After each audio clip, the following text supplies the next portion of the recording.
Sir మే 11 తారీఖున parliament election జరగబోతున్నాయి. So మన మల్కాజ్గిరి నుంచి పార్లమెంట్ నుంచి ముగ్గురు అభ్యర్థులు పోటీ చేస్తున్నారు 3 పార్టీల నుంచి.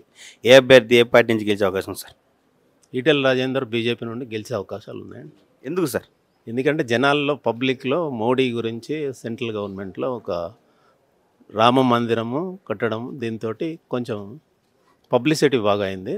దాంతో ఈటెల రాజేందర్ మీద ఈ పార్టీ నుండి వచ్చి ఓడిపోయాడు అనేది ఎమ్మెల్యేగా ఇప్పుడు ఎంపీగా గెలిపించాలని ప్రజల్లో ఒక సానుభూతి ఉన్నట్టు అనిపిస్తుందండి.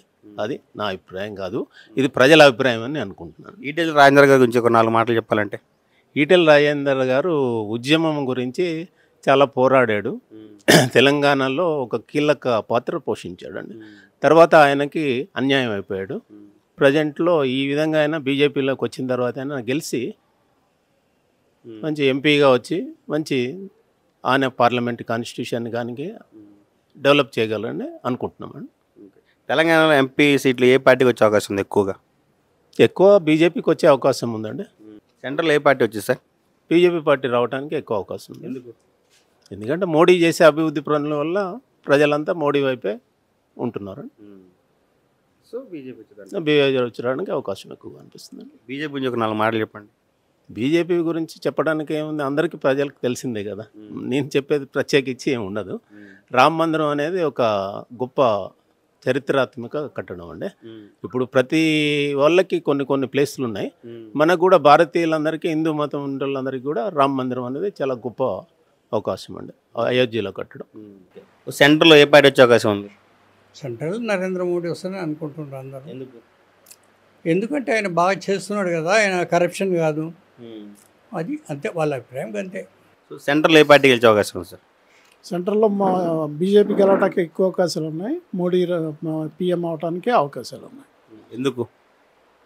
ఎందుకంటే బీజేపీ గవర్నమెంట్ సరైన ప్రణాళికాబద్ధంగా వ్యవహరిస్తూ ప్రజల ముందుకు వెళ్తుంది. బీజేపీ గెలుస్తుందని అనుకుంటున్నాను. ఎందుకు? ఎందుకు అంటే ఇప్పుడు ఒకసారి ఒక సంవత్సరం ఒకసారి వాళ్ళకి ఛాన్స్ ఇచ్చిండ్రు, ఒకసారి వీళ్ళకి ఛాన్స్ ఇచ్చిండ్రు. ఇప్పుడు కాంగ్రెస్కి, ఇప్పుడు బీజేపీకి ఇవ్వాలని అనుకుంటున్నాను. సో బీజేపీ నుంచి ఈటెల రాజేందర్ గారు నుంచి ఉంటున్నారు. ఆయన గెలిచే అవకాశం ఉంది. ఈటెల రాజేందర్ గారి గురించి 4 మాటలు చెప్పాలని మీరేం చెప్తారు? ఆయన మంచి పనులు చేశాడు. ఇంతకుముందు గెలిచినప్పుడు చాలా పనులు చేశాడు.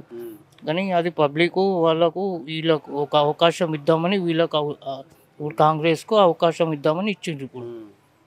ఇప్పుడు బీజేపీ రావాలని అనుకుంటున్నాను, పబ్లిక్ కూడా అనుకుంటున్నారు. సో ప్రజలు మొత్తం బీజేపీ రావాలనుకుంటున్నారు. బీజేపీ రావాలని అనుకుంటున్నారు పబ్లిక్ కూడా. సెంట్రల్ ఏ పార్టీ గెలిచే అవకాశం ఉంది? మోడీ గెలుస్తుంది, బీజేపీ గెలుస్తుంది అక్కడ కూడా. ఎందుకు? ఎందుకంటే అక్కడ చాలా పనులు చేశాడు కదా మోడీ కూడా.